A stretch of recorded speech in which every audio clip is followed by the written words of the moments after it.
से सबका धन्यवाद कि आप समय निकाल कर आए हैं। जितने भी आपने सवाल किए हैं वैलिड सवाल है। आपके डाउट्स, आपकी शंकाएं सब वैलिड ही है।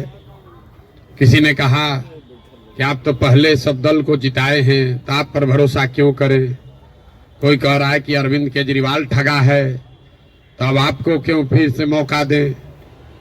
डॉक्टर साहब ने तो पूरा 77 से पूरा हिस्ट्री ही पढ़ के बताया। 77 से ही 47 से तो ज्यादा आप राजनीति का आपको आइडिया नहीं है। मेरे भाई, कम से कम खुशी की बात यह है कि आप में इतनी चेतना बची हुई है, इतना हिम्मत बचा हुआ है कि आप आकर कुछ समाज या अपने विषय में कुछ बोल पा रहे हैं।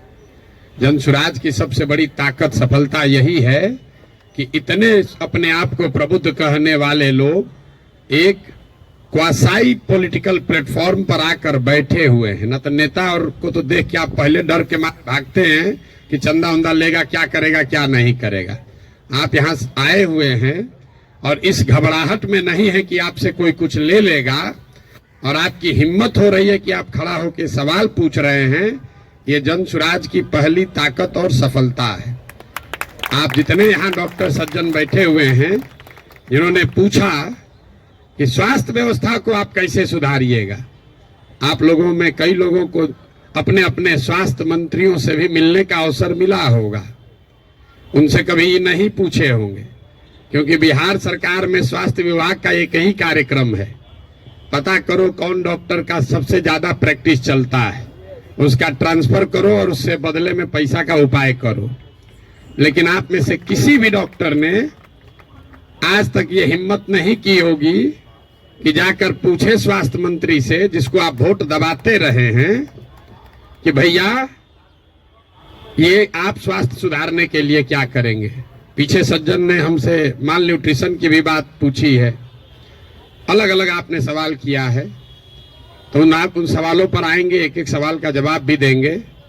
आपकी हमारी दुर्दशा इसलिए है कि बहुत साल पहले, सैकड़ों साल पहले, जो ग्रीस के बड़े दार्शनिक प्लेटो ने कहा कि if you do not participate in democracy, be ready to be ruled by your inferiors. अगर समाज में, राजनीति में आप भागीदार नहीं बनोगे तो इस बात के लिए तैयार रहो कि कोई मूर्ख आदमी राजा बनकर आप पर शासन करेगा। तो बिहार की जो दुर्दशा है वो इसीलिए है कि आप चाहे डॉक्टर हैं या व्यवसायी, अपने आप को सो कॉल्ड प्रबुद्ध कहने वाले लोगों ने राजनीति और राजनीति करने वाले व्यवस्था से अपने आप को अलग कर लिया है। और आप सोच रहे हैं कि जो आदमी शराब का व्यापार करता है, जो बालू माफिया है, वो आकर बढ़िया स्वास्थ्य व्यवस्था काहे नहीं बना रहा। ये कोई रॉकेट साइंस नहीं है मेरे भाई। आप बालू माफिया को स्वास्थ्य मंत्री बनाओगे तो उससे स्वास्थ्य व्यवस्था नहीं सुधरेगा। तो अगर आप गलत आदमी का चुनाव करेंगे तो गलत ही होगा। अब मैं शुरुआत करूंगा भाई साहब के सवाल से, क्योंकि इन्होंने वो व्यक्तिगत एक सवाल उठाया है कि आप अब बहुत बड़े ज्ञानी बन रहे हैं, आप ही तो इन लोगों को बढ़ाए। ठीक तो बात है मेरे भाई, हमको आप बहुत ज्यादा क्रेडिट दे रहे हैं।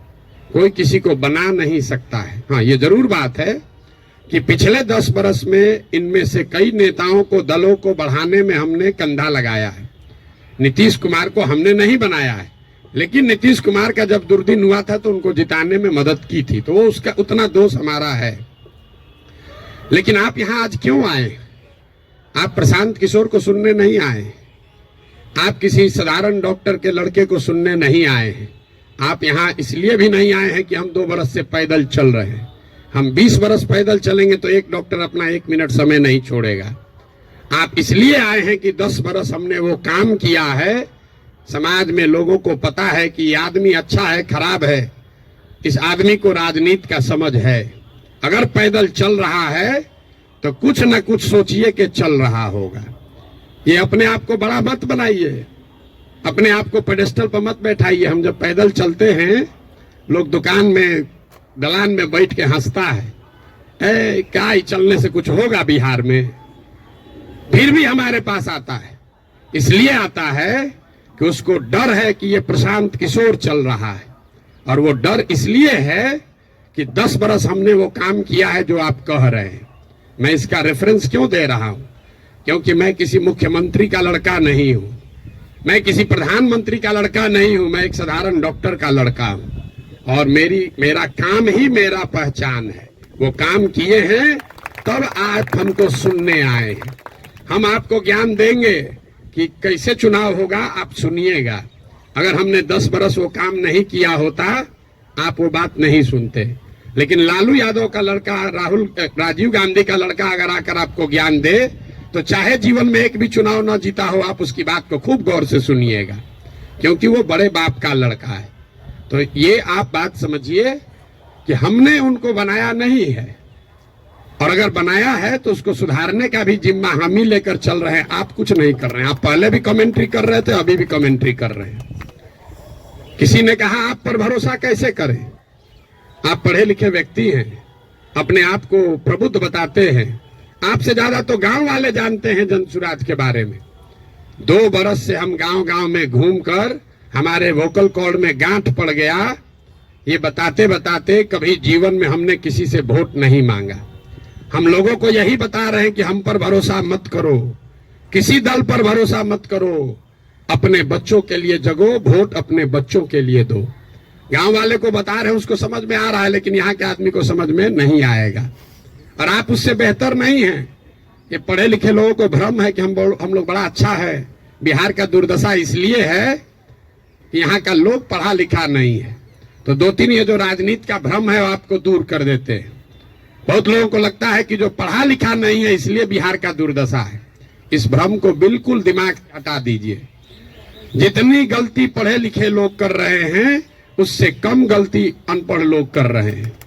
जितनी अगर जाति की बात ले लीजिए, हिंदू मुसलमान की बात ले लीजिए, भ्रष्टाचार की बात ले लीजिए, तो पटना में जितने लोगों को आप जिता रहे हैं, पीछे के लोग तो फिर भी उलट पलट रहे हैं। पटना का विधायक पिछले 20-20 बरस से चुनाव नहीं हारे हैं लोग। और पटना की क्या दुर्दशा है आप लोगों को पता है।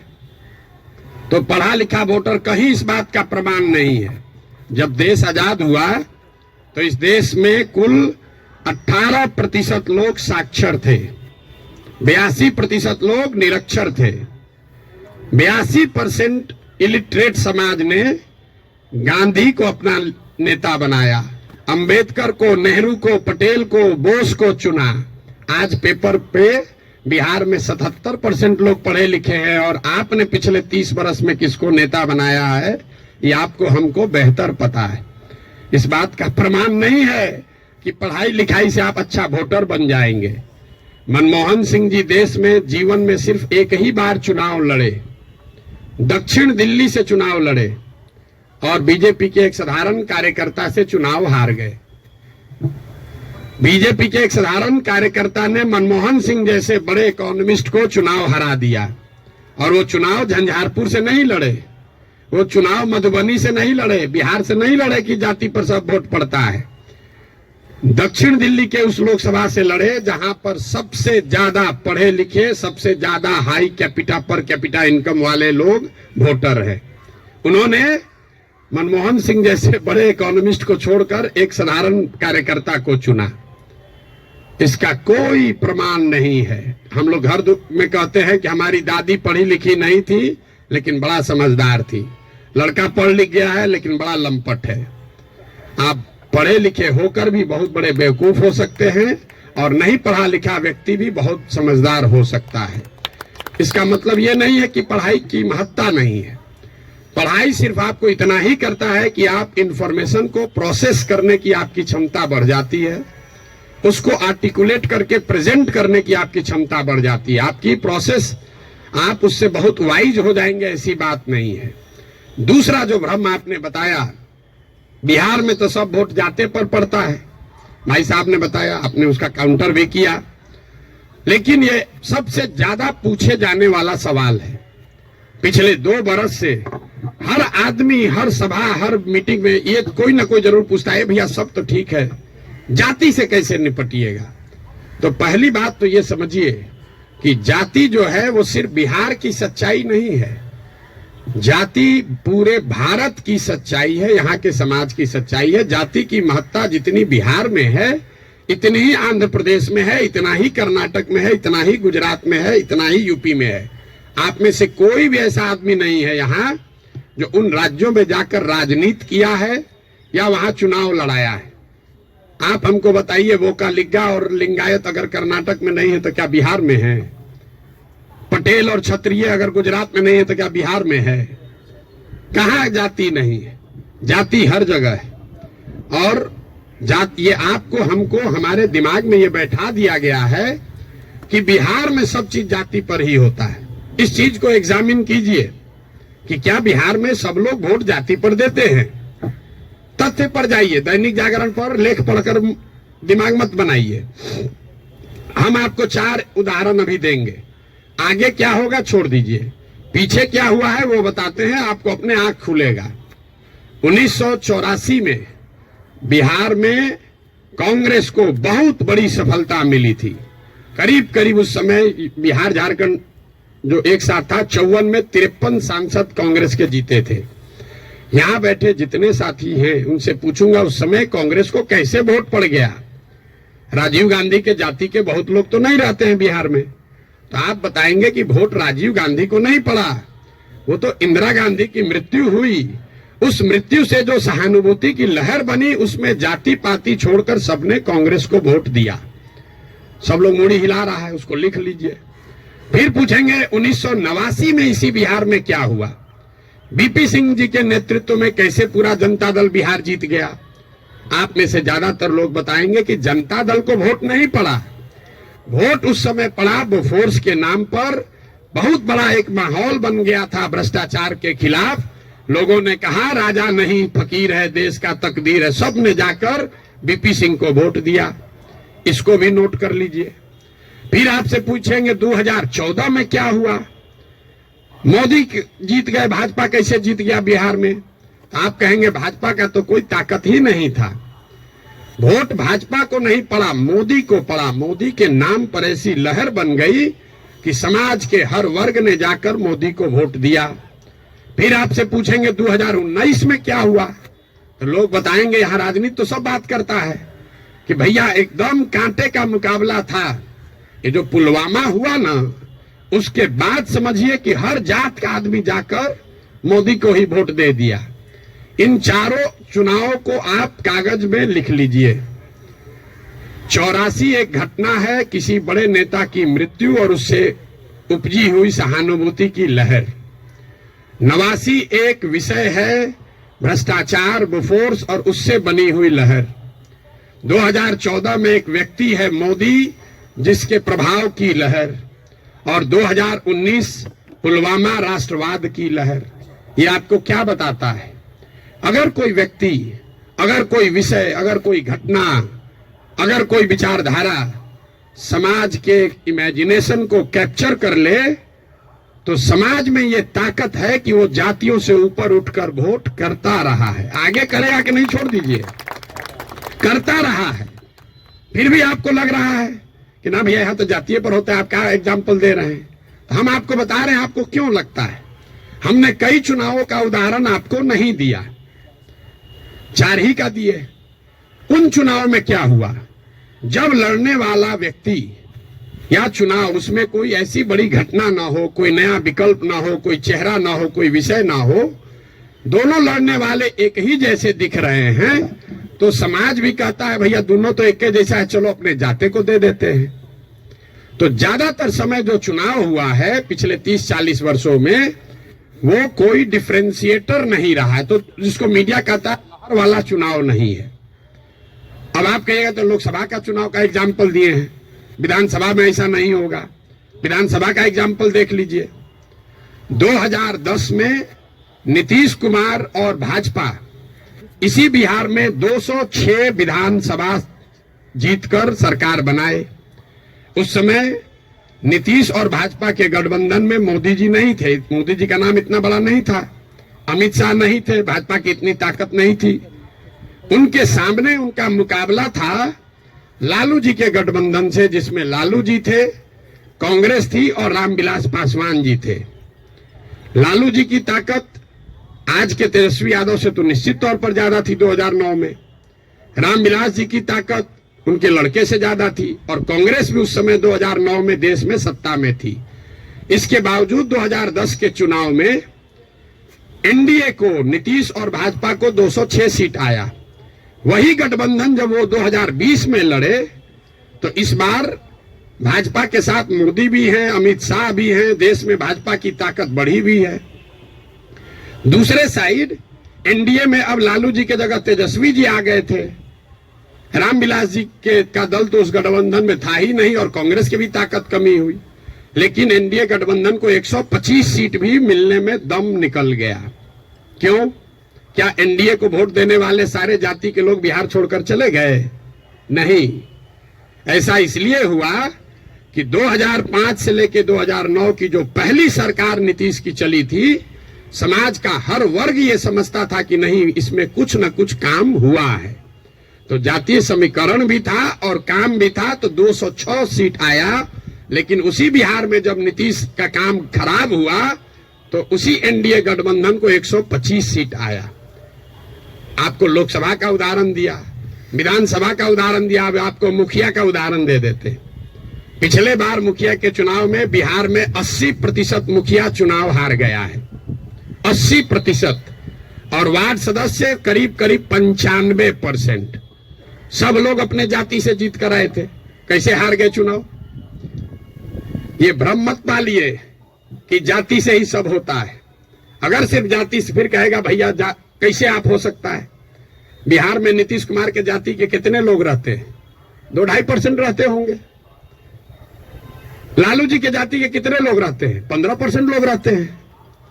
आप पूरे भारतवर्ष में जो कहीं भी जहां भी मुख्यमंत्री है, आंख बंद करके जाके देख लीजिएगा, कोई भी ऐसा आदमी किसी राज्य में मुख्यमंत्री नहीं है जो वहां के जाति की, जिसके जाति की संख्या सबसे ज्यादा है। ये उल्टा चलता है। ये आपको हमको लगता है कि जिसका जाति संख्या ज्यादा रहेगा मुख्यमंत्री बन जाएगा।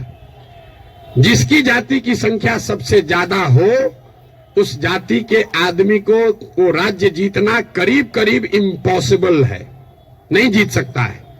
क्योंकि उस जाति से दूसरे समाज के लोग डरते हैं। वो सोचता है ये आएगा तो सब कब्जा कर लेगा, तो उसके खिलाफ कंसोलिडेशन भी होता है। आप यही नहीं, बंगाल देख लीजिए, यूपी देख लीजिए, तेलंगाना देख लीजिए, आंध्र देख लीजिए। आंध्र प्रदेश में भी नायडू जीत कर आए, कंबक कम्युनिटी के हैं, उसकी जाति की संख्या 6% है। बगल में योगी जी हैं, राजपूतों की संख्या 4% है। उसके बगल में मध्य प्रदेश में यादव जी हैं, उनकी संख्या 5% से कम है। राजस्थान देख लीजिए, आप कहिए वो तो भाजपा का है, जितना रीजनल पार्टी है सबका उठाकर देख लीजिए, कहीं पर भी जिस जाति की संख्या सबसे ज्यादा है उसका नेता मुख्यमंत्री नहीं है। अब फिर यहाँ गलथेथाई का आदत है, कहेगा ना नीतीश तो पिछड़ा का नेता है। तो भाई अगर कोई नीतीश जी पिछड़ा का समीकरण गोलबंदी कर सकते हैं तो आप भी कर सकते हैं। आपको कौन रोका है? किसने रोका है कि कुशवाहा का जाति का कोई नहीं कर सकता है, या कोई ब्राह्मण नहीं कर सकता है, कोई राजपूत नहीं कर सकता है? भाई अगर कुर्मी समाज का आदमी कर सकता है तो कोई मुसहर भी कर सकता है, कोई कुशवाहा भी कर सकता है, कोई राजपूत भी कर सकता है। आप में वो क्षमता होनी चाहिए, वो प्रयास करने की का मादा होना चाहिए। जाति का भ्रम मत पालिए। और अंतिम बात, मान लीजिए एक बार कि आपको बात मान भी ले कि जाति बड़ा महत्वपूर्ण है, तो जिसको भी राजनीति के जरिए समाज का अगुवा बनना है, उसके पास ये विकल्प नहीं है कि समाज में सब सुधर जाएगा तब हम आएंगे। सब आदमी कहता भैया करना तो चाहते हैं लेकिन बिहार में जातिवाद बड़ा है। अरे भाई, तो जब जातिवाद खत्म हो जाओगे तब राजनीति करने आओगे, तो ना जाति कभी खत्म होगा ना कभी आओगे। और अगर खत्म हो ही जाए, अगर भ्रष्टाचार खत्म हो जाए, जातिवाद खत्म हो जाए, बाहुबल खत्म हो जाए, तो आपके हमारे आने की जरूरत क्या है? जो खत्म किया है उसी को आगे रहना चाहिए। आपकी हमारी जरूरत तभी तो है। राजनीतिक अगुवा जिसको बनना है उसको समाज की कमजोरी और उसकी ताकत के रहते हुए ही उसका अगुवाई करना है। आप उससे अलग नहीं हट सकते। किसी ने भ्रष्टाचार की बात कही, भ्रष्टाचार पर आपका क्या प्रोग्राम है? कोई प्रोग्राम नहीं। भ्रष्टाचार तब सुधरेगा जब आप और हम भ्रष्टाचार कम करेंगे। हम हर गांव में कहते हैं कि जिस गांव में हम 5000 गांव में पैदल गए, गांव में सबसे पहले हल्ला कौन करता है कि बड़ा भ्रष्टाचार है, मुखिया चोरी कर रहा है, नाली गली नहीं बना रहा है, राशन कार्ड में पैसा ले रहा है, इंदिरा आवास में 20,000 लग रहा है, दाखिल खारिज में 10-15 हजार रुपया लग रहा है। वही आदमी करता है जो 2 बरिस पहले मुखिया के चुनाव में 500 रुपया लेकर वोट दिया है। सबसे पहले जो डॉक्टर साहब 50,000 रुपया देके खुद ट्रांसफर कराए हैं, बुरा नहीं मानिएगा, हमारे बाबूजी भी प्रैक्टिशनर थे, कि हमारा प्रैक्टिस ना गड़बड़ाए, हेल्थ मंत्री हमसे पैसा लेके हमको पोस्टिंग कर दे, अब बाकी सबके लिए ईमानदार हो जाए। कैसे संभव है रे भाई, कैसे संभव है? आप सोच रहे हैं कि हम 50,000 रुपया देके क्रीम पोस्टिंग करा लें, क्रीम पोस्टिंग खाली जाके हाजिरी बनाए, सिविल सर्जन को 5,000 रुपया दे, आप प्रैक्टिस करते रहे। स्वास्थ्य व्यवस्था को सुधारने के लिए बड़ा बड़ा लंबा लेक्चर दीजिएगा, ये कभी हो सकता है? नहीं हो सकता है। स्वास्थ्य व्यवस्था को लेकर जनसुराज की क्या सोच है? बिल्कुल ये सही सवाल है। सिर्फ स्वास्थ्य व्यवस्था को लेकर नहीं, 2 संकल्प जो जनसुराज में हम लोगों ने दिया है कि बिहार के हर पंचायत का, बिहार का नहीं, हर पंचायत का 8,500 पंचायतों का हम योजना बनवा रहे हैं, पैदल चल के, खुद जाकर देखकर। और ये तय किया जा रहा है कि उस पंचायत में पढ़ाई की व्यवस्था कैसे होगी, 800 से 1200 रोजगार के अवसर कैसे पैदा किए जाएंगे, और उस पंचायत में जिस तरह की भी खेती होती है उस खेती को खाने वाले खेती से कमाने वाला खेती कैसे बनाया जाएगा। ये 8,500 कार्यक्रम, 8,500 डॉक्यूमेंट जारी करेंगे। आप में से ज्यादातर लोगों को पढ़ने का भी समय नहीं होगा, लेकिन 8,500 पंचायतों का अलग अलग योजना बनाकर जारी करेंगे चुनाव से पहले। उसके साथ साथ बिहार के विकास के लिए जो 10 महत्वपूर्ण पहलू हैं, उसमें स्वास्थ्य भी इंक्लूडेड है, उस पर भी 10 साल का विजन डॉक्यूमेंट बनाकर आपको चुनाव से पहले जारी करेंगे। ये बताएंगे कि बिहार में स्वास्थ्य की व्यवस्था को कैसे सुधारा जाए। आप उसको पढ़िए, समझिए, कुछ योगदान देना है योगदान भी दीजिए, सुझाव भी दीजिए, और अगर ठीक लगे तो अच्छा तब अपनाइए, हमारे कहने पर मत जाइए। अब आप कहिएगा कि अभी काहे नहीं जारी किए हैं? अभी इसलिए नहीं जारी किए हैं कि अगर अभी हम वो योजना जारी कर दें तो वो मेरी सोच होगी, उसमें आपकी और बिहार के लोगों की सोच समाहित नहीं है। पहले गांव गांव जाकर देखकर ये समझ रहे हैं, लोगों से पूछ रहे हैं कि क्या करना पड़ेगा। ज्यादातर आदमी कहेगा नया क्या देख लीजिएगा इसमें, हम आपको बता रहे हैं नया क्या देख लेंगे। हम भी बिहार के सरकारी स्कूल में पढ़े हैं, हमने अपने बाबूजी के क्लिनिक में देखा है 100 रुपया के मोनोसेफ नहीं खरीद पाने के वजह से इनके फ्लाइटिस के पेशेंट हाथ जोड़ के कहते हैं भैया मर जाए, लेकिन अब हम कुछ नहीं कर सकते, घर में कुछ नहीं बचा है, 100 रुपया। तो हमको उसकी समझ है, लेकिन इसके बावजूद जब हम 2 बरस से चल रहे हैं पैदल, तो जो गरीबी, जो बदहाली, जो कष्ट मैंने जमीन पर देखा है, इसका मुझे कभी अंदाजा नहीं था। हम संयुक्त राष्ट्र संघ में पब्लिक हेल्थ में ही 10 बरस काम किए हैं, यहाँ राजनीति में से भी जुड़े रहे, लेकिन जितनी गरीबी बदहाली हम अपनी आंखों से देख रहे हैं, ये आंकड़ों से दिखने वाली गरीबी से कहीं ज्यादा है। आपने कुपोषण की बात कही, यहाँ सब डॉक्टर बैठे हुए हैं, आप में से ज्यादातर आदमी ऐसे होंगे जो शायद ही कोई 10 से ज्यादा हीमोग्लोबिन वाली महिला आपको देखते होंगे। यहाँ हम लोग जो एक स्टडी करा रहे हैं, देखते हैं, आप देखिएगा कल से ध्यान से, गांव में कहीं जाइए, 55-60 साल से ज्यादा उम्र की कोई महिला आपको सीधी खड़ी नहीं दिखेगी, सब बेंड हो गई है ऊपर से। तो न्यूट्रिशन, आप न्यूट्रिशन समझते अगर हैं, आप लोग तो डॉक्टर हैं, तो आपको पता है कि लंबे समय तक हीमोग्लोबिन की कमी की वजह से और ग्रोइंग एज में कैल्शियम नहीं मिलने की वजह से बोन का स्ट्रक्चर इतना कमजोर है कि समय से पहले वो बेंड होने लगता है। ये जब आप गांव में चलिएगा तो देखिएगा, 5 फीट 4 इंच से ज्यादा, 5 फीट 5 इंच से ज्यादा उम्र हाइट की कोई महिला आपको दिखने वाली नहीं है। आपने ठीक कहा, न्यूट्रिशन कोई वन शॉट सॉल्यूशन नहीं है, एन इंटरजेनरेशनल प्रॉब्लम है। जिस मोदी जी के किताब पेपर की आप बात कर रहे हैं, एक आंकड़ा आपको दे रहा हूं, आज से 300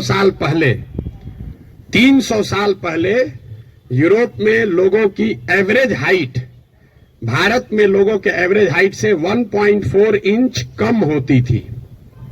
अब यूरोप में 300 साल में on an average 1.6 inch Bharat से ज्यादा हो गई है। 300 वर्ष में करीब करीब 3 इंच लंबाई का असर पड़ गया है। और दुनिया भर में जो डेवलपमेंटल इकोनॉमिक्स पढ़ते हैं उनको मालूम है कि हाइट और लाइफ टर्म अर्निंग में डायरेक्ट कोरिलेशन है। The taller you are more likely to earn higher income and wages than those who are not. इसका मतलब ये नहीं कि जिसका हाइट कम है पैसा कम कमा रहा है, तुरंत लोग गणना करने लगेगा कि ये तो बड़ा नाटा आदमी को देखें बड़ा पैसा कमा रहा है। Height is a reflection of your overall growth. अब डॉक्टर लोग को हम क्या बताएंगे, आपको समझ है, हाइट दिख रही है और ब्रेन का ग्रोथ आपको नहीं दिखता है। तो जो लंबे समय तक स्टडीज हुई हैं उसमें यह क्लियर बताया गया है कि हाइट और लाइफ टर्म अर्निंग, समाज के सोसाइटी में लाइफ टर्म अर्निंग का डायरेक्ट कोरिलेशन है। तो बिहार में ये परेशानी है, एक झटके में मेरे भाई साहब वो खत्म नहीं हो सकता है।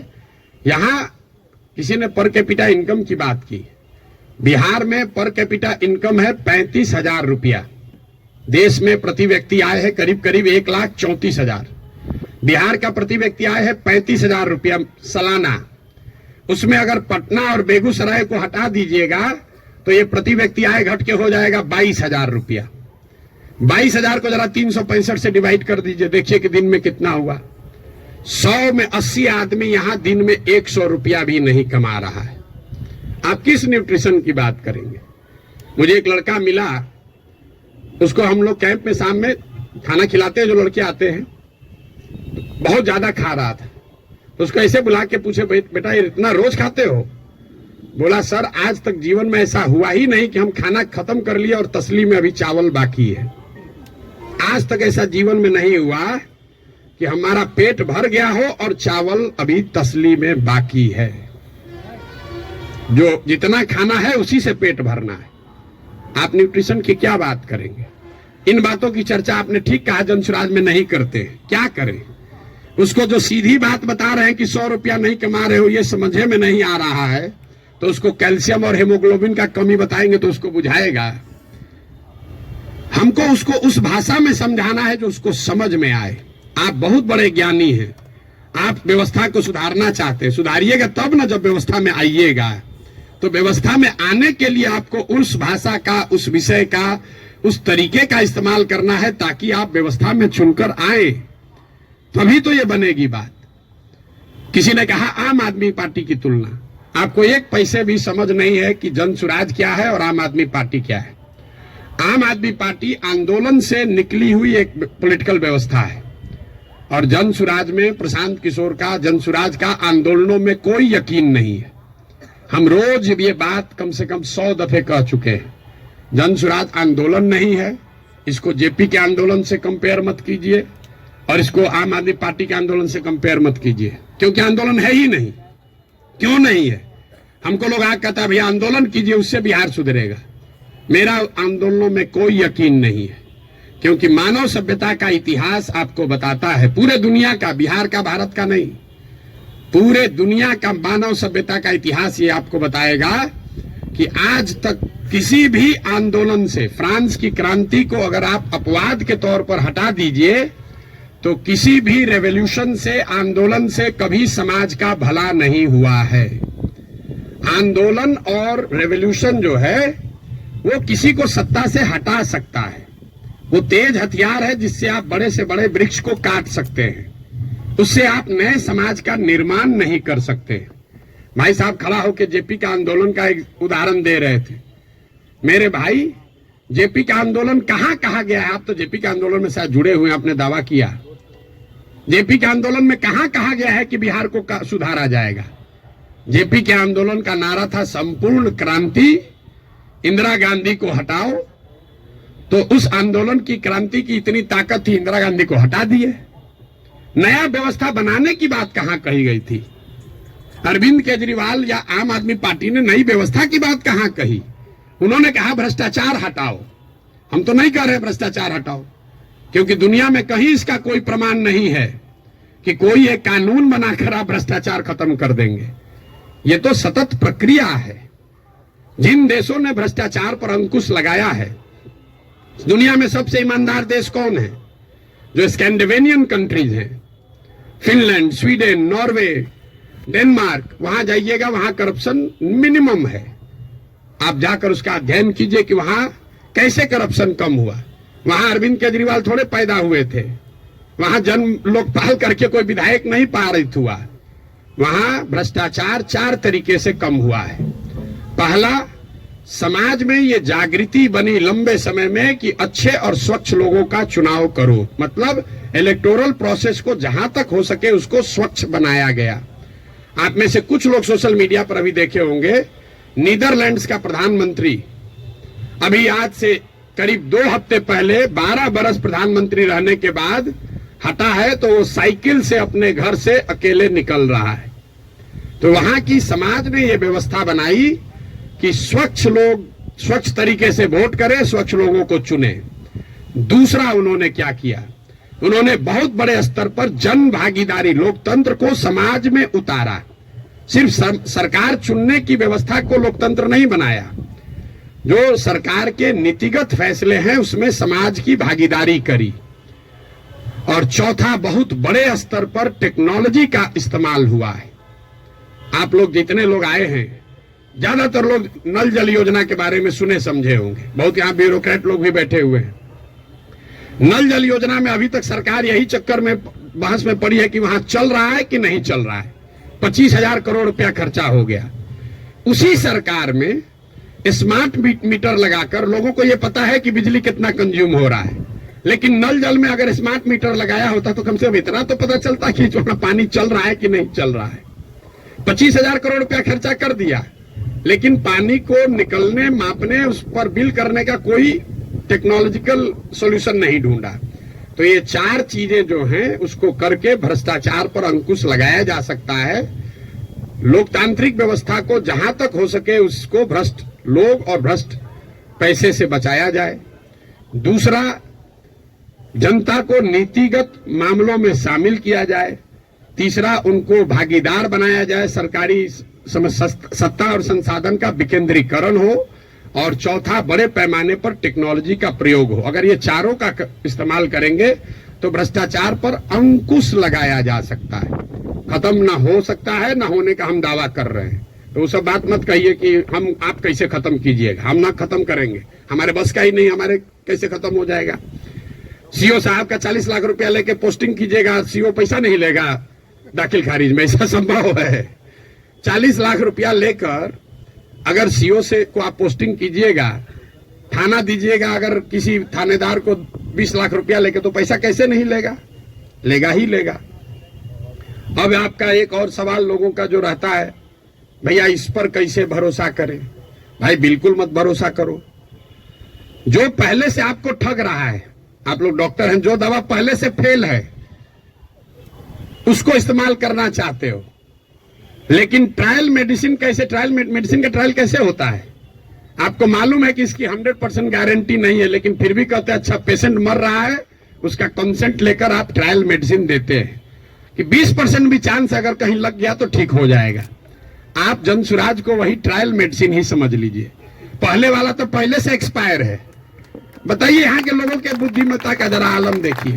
जो पहले से एक्सपायर मेडिसिन है उसको देने के लिए तैयार है, लेकिन ट्रायल मेडिसिन में शायद संभावना है 10% ठीक हो जाए, हम 10% कह रहे हैं, तो उस पर आप दाव नहीं लगाना चाहते। पहले से एक्सपायर मेडिसिन को कह रहे इसी को दो।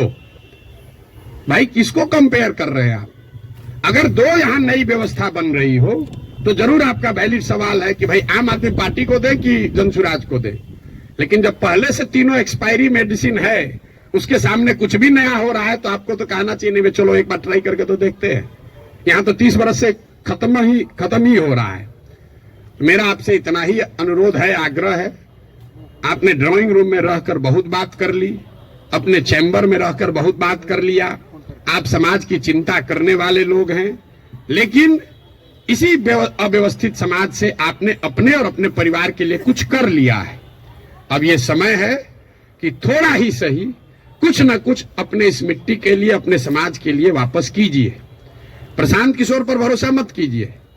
हम करें, आप करें, हमारे बच्चे करें, आज हो या 20 बरस के बाद हो, करना तो किसी न किसी बिहार के आदमी को ही पड़ेगा। ये बात आप गांठ बांध लीजिए। कोई तमिलनाडु से आकर बिहार की व्यवस्था सुधारने वाला नहीं है। और डॉक्टरों का और बुद्धिजीवियों के लिए अंतिम बात, आपका सबसे बड़ा स्टेक है। कई बार पैसे वाले बुद्धिजीवियों को लगता है हम तो बचे हुए हैं, इससे हमारा लड़का तो बंगलोर सेटल हो गया। मेरे भाई, आपका दुर्दशा सबसे ज्यादा है। जो गरीब है उसका बच्चा तो फिर भी छठ उठ में आ जा रहा है, ट्रेन में धक्का खा के भी। आपका बच्चा कहता है ना, कहां जाएंगे छठ में, वहां ठीक नहीं लगता है। जो गरीब है वो बूढ़ा होगा, वापस अपने घर में आएगा, क्योंकि उसको बॉम्बे बेंगलोर रहने का साधन नहीं है। लेकिन आपके बच्चे, जिसके लिए आप अभी 18 घंटा काम कर रहे हैं, जैसे हमारे बाबूजी किए, आपके बच्चे बिहार वापस लौट कर आने वाले नहीं है। अगर जहाज डूबेगा तो उसमें बैठा हुआ हर व्यक्ति डूबेगा। हमारे बाबूजी भी 12 घंटा, कभी संडे को भी छुट्टी नहीं लिए, रात दिन लगे रहे, घर बना रहे हैं, हमारा बेटा रहेगा यहाँ, हमारा पतोह रहेगा यहाँ, हमारा लिविंग रूम रहेगा। आज ही कोई आदमी आया था, भैया 4 बरस से आप घर नहीं गए, वहां बक्सरे मेरा घर है, सासाराम में भी घर है, 4 बरस से वहां कोई दिया बत्ती जलाने वाला भी नहीं है। और हम तो 4 बरस से छोड़े, हमारा लड़का अगले 40 बरस नहीं आएगा, चाहे हम में जितना। ये देखिए, जिसका घर है, इनके बच्चे यहाँ नहीं है।